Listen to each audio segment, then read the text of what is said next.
Ya. Berarti sebenarnya kehadiran BP2MI bagi kita itu buat apa sih Pak, kalau boleh tahu?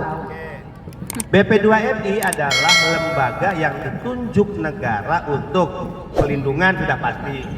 Kalau ada masalah ya yang dihadapi oleh PMI dan keluarganya, pelindungan ekonomi, sosial dan hukum. Kasus-kasus tuh kemarin ya overcharging, oke, masuk ke BP2MI. BP2MI salurkan kemana? Kalau harus dicabut izinnya, salurkan ke Naker, karena Naker yang berhak mencabut perusahaan. Kalau dia mau dipidanakan, laporkan ke polisi oleh BP2MI, tinggal polisi melakukan proses hukum. Nggak bisa BP2MI mencabut izin perusahaan. Semarah apapun kita, kewenangannya menurut undang-undang adalah kewenangan Naker. Tidak bisa kita mempidanakan, menghukum, tiba-tiba masukin ke penjara nih, ya si dirutnya karena overcharging, nggak bisa.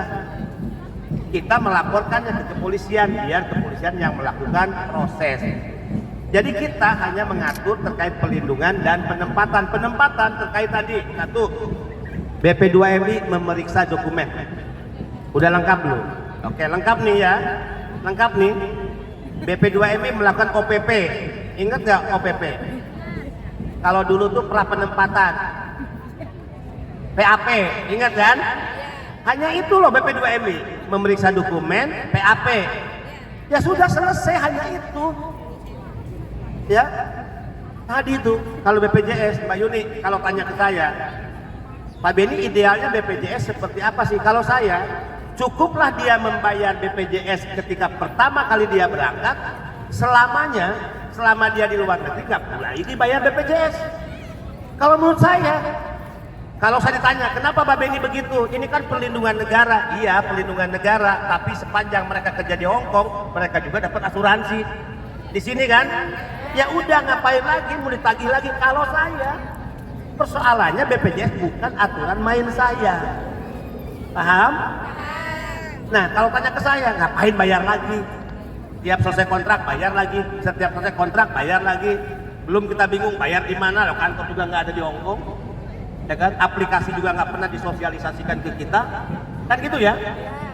Tegas nih kita ini, nggak mau sesuatu merepotkan pekerja dan menggagalkan dia berangkat bekerja, dolim negara. Kalau tanya ke saya, makanya kalau ada suara nih, nggak perlu bayar BPJS yang kedua, suarakan itu. Saya bukan memprovokasi PMI. Kalau ini sudah kehendak PMI, daripada mempersulit PMI, suarakan itu. Cukup BPJS bayar satu kali ketika dia berangkat, berikutnya nggak perlu karena PMI sudah dijamin asuransinya ketika dia kerja di Hong Kong, gitu kan? Tuh, apalagi mau repot-repot, ribet-ribet. Habis itu gara-gara itu nggak bisa terbang lagi kan? Berarti demo BPJS ya. Iya kan? Kalau Pak Beni mengatakan bahwa sebenarnya tidak ada gunanya, jangan Pak. Gimana? Itu harus menjadi mempersulit PMI bekerja. Karena sebenarnya mempersulit Bapak, benar nggak sih? Jangan jadi provokator Pak. Maksud saya adalah kalau memang tidak diperlukan, kenapa harus ada? Dan karena saya sendiri itu minim pendidikan ya, saya tahu saya minim pendidikan, karena itu tolong sosialisasikan dengan cara kita, jangan jadi majalah dinding, itu yang ingin saya sampaikan. Karena kita itu untuk nggak nyarap ya Mbak ya, kalau kita dikasih dalam undang-undang seperti ini maka akan seperti ini, wah yang nggak masuk no, coba campuri karo manuk, lem lebu kabeh uteke, bener nggak sih? Bener nggak? Karena kita butuh hiburan, karena itu saya mohon nih Pak untuk humasnya Bapak, hubungan manusia ya, humas itu apa? Oh. Aku kira sekolah rasa banter ya. Ya hubungan masyarakatnya Bapak itu mungkin lebih ngisor gitu, apa yang ngarani? Oh iya, kuwi lah bahasa Inggris bisa.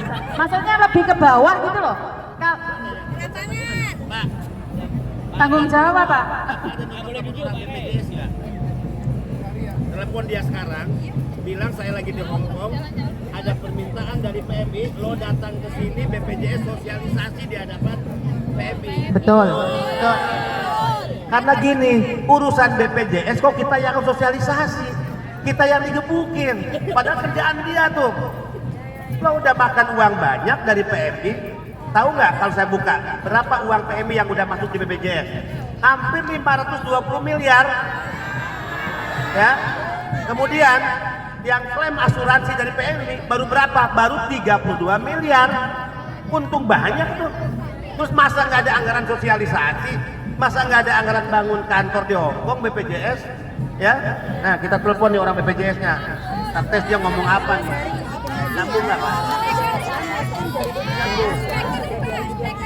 Nanti bilang aja, kalau kalian bilang nggak ada kantornya, kita nggak mau bayar BPJS, gitu aja. Betul, setuju. Karena manfaatnya nggak ada kan itu ya. Nah, udah nyambung belum? Jangan. Maaf Pak, hari ini hari Minggu Pak, libur. Bukan jam kerja. Ya libur nggak? Ya jelas libur lah, bukan jamnya. Jadi cuman sebenarnya saya ya, karena saya tidak tahu undang-undang, sekali lagi saya tidak tahu peraturan, karena saya masyarakat kecil. Handphone saya tolong. Handphone saya. Di mana Pak HB-nya Pak? Karena kita masyarakat kecil mau. Kita aduin ke anggota DPR ya, supaya BPJS-nya ditunjukin kepalanya. Aku padamu Ya, jadi saya lebih berpikir untuk memudahkan itu aja ya. Apapun yang terjadi kalau kita lebih mudah, bayar sebenarnya bukan masalah ya Mbak ya. Bener nggak sih? Bayar? Hah? Loh saya loh, lupa saya itu siapa. Maksud saya bilang bayar nggak apa-apa, tapi jangan dipersulit, jangan sedikit-dikit uang. Kesannya gitu toh? Iya. Sebenarnya bayar nggak masalah, tapi ojo-ojo seolah-olah kalian tuh mau memalak kita gitu loh. Maksud saya itu aja ya. Iya, Lek setuju. saya salah ngomong, saya minta maaf. Jangan mempersulit. Aku iki soro Pak, ndek omahku, kebunku sebelah, tonggoku bangun omah. Kobong hatiku lah kok gak iso terbang. Iya pernah? Iya. Bener gak sih? Betul. Wong sebelah tuku mio, aku ra tuku. Tes. Tukaran aku gue kok. Ini provokasi iki nggo mic loro tukaran ku.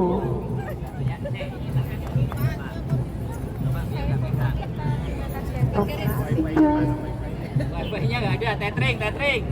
Wifi-nya mana, Pak? Ini Pak, perjalanan. Kasih tethering, Miss. Eman.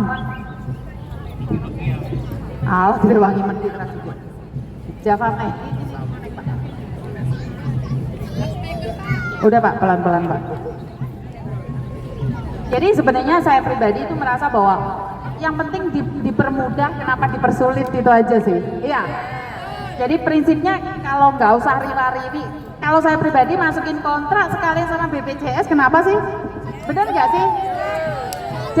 Jadi kalau memang ada perlu BPJS itu sangat penting, boleh nggak tanda tangan kontrak sekalian BPJS? Kalau mau diangkat sekalian minta majikan BPJS 200-300 saya rasa nggak berat, tapi yang penting pulang jangan di Kendala.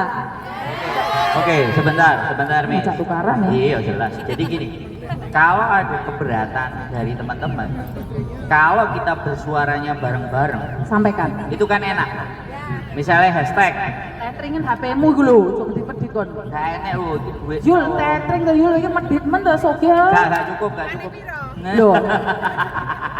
Lah bojoku nih di anakku nih. Le, bapak kan anu tetringan. Ya, oke, nggak apa-apa Pak, teknis. Wifi. Nggak apa-apa, kita masih jalan. Mau wifi enggak? Jadi sebenarnya kalau zaman dulu ya, kalau kita bicara zaman dulu Punya Thomas itu bayarnya 500 cepet Bang. ada nama kekuatannya demo ya. Kalau zaman dulu itu kekuatannya demo. Tapi di hari-hari ini demo itu hanya dilakukan kalau memang benar-benar sudah keterlaluan. Nah, sekarang kan demonya nggak usah kumpul.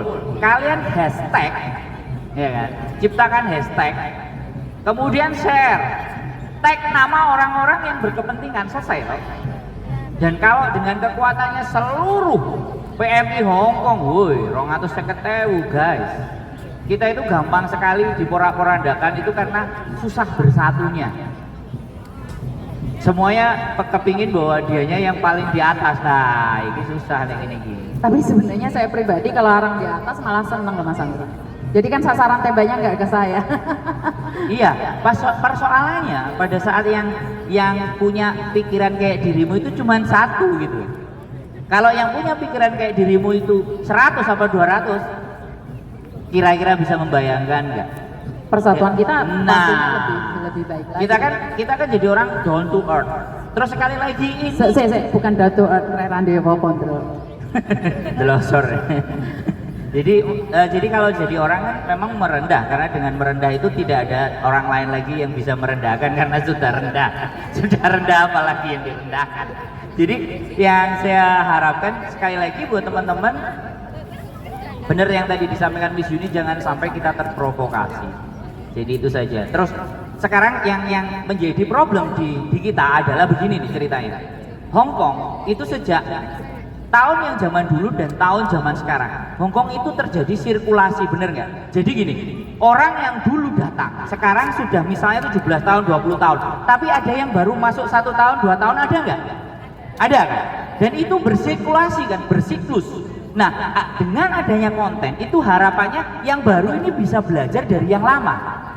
Bisa dipahami nggak? Karena kalau yang lama ini anak baru tanya, coba, aku sudah bisa dipastikan responnya. Belajar dewe, golek oro dewe. Lah itu tuh aku bilang betul. Makanya disitulah butuh kearifan, kebijaksanaan yang sudah lama untuk membagi. Makanya adanya konten itu salah satunya. Yang lama itu membagi experience dan pengalamannya kepada yang baru.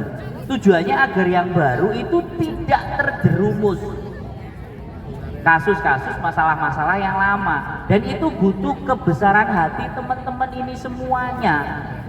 Bukan saya, bukan Miss Yuni, kita hanya sebatas media. Harapan saya sebenarnya malah ada 1, 2, 3 yang mau menyuarakan atau keluh kesahnya kalian itu digunakan dengan bahasa Kantonis. Keren ya? Jadi yang denger itu bukan hanya orang kita, tapi orang sini akan denger. Derita hati, kesengsaraan, sing biasanya nek sarapan sego sak piring cuman roti saler. lembar. Loh ya bener nggak? Terus yang kedua yang biasanya mangan lawon dok, tahu tempe, sambel, wah munjung segone cuman joisam, saler, kongler, kan?